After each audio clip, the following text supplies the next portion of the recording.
నిరీక్షణ prayer house మరియు centre సంఘముల తరపున పునరుద్ధానుడైన యేసుక్రీస్తు నామంలో మీ అందరికీ నా శుభాభివందనములు. ఈరోజు దేవుని వాగ్దానం నిర్గమాకాండం 3వ అధ్యాయం 12వ వచనం. నిశ్చయముగా నేను నీకు తోడై ఉందును.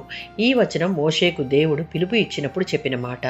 ఐగుప్తులో ఫరో క్రింద బానిసలుగా ఉండి అనేకమైన బాధలు అనుభవిస్తున్న వారిని అక్కడి నుంచి తీసుకురావడానికి మోషేకు దేవుడు ఆజ్ఞాపించాడు. అప్పుడు మోషే నిర్గమాకాండం 3వ అధ్యాయం 11లో ఉన్నట్లు, నేనెవడిని, ఫరో యొద్దకు వెళ్ళి ఇశ్రాయేలీయులను ఎలా తీసుకురాగలను, నేనేపాటి వాడను అని దేవునితో అన్నప్పుడు దేవుడు, నీవు ఎవరో కాదు ముఖ్యం, నేను నీతో ఉన్నాను అన్నది ముఖ్యం అని చెప్తూ నిశ్చయముగా నేను నీకు తోడై ఉందును అని మోషేకు ధైర్యం ఇచ్చాడు. ఇది మోషేకు దేవుని సన్నిధి తోడుగా ఉన్నదన్న వాగ్దానం ఇచ్చినట్లు మనం చూడవచ్చు. దాని అర్థం ఒంటరిగా పోవడం లేదు, దేవుడు అతనితో సహాయంగా మార్గదర్శకంగా ఉంటాను అని వాగ్దానం చేశాడు.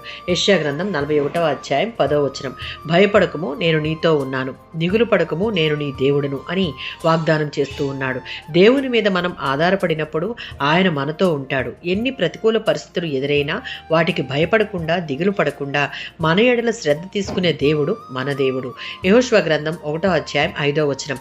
దేవుడు యెహోషువతో, నేను మోషేతో ఉన్నట్లు నీతో కూడా ఉంటాను అని భయపడకు, ధైర్యం కలిగి నిబ్బరంగా ఉండు, నిన్ను విడువను ఎడబాయను అని వాగ్దానం ఇవ్వడం మనం చూడవచ్చు. రోమీయులకు రాసిన పత్రిక 8వ అధ్యాయం 31వ వచనం. దేవుడు మన పక్షంగా ఉన్న ఎడల మనకు విరోధముగా ఎవడు నిలవగలడు అనగా దేవుని సన్నిధి తోడుగా ఉండి బలం ఇచ్చి నడిపిస్తాడు అని అర్థం.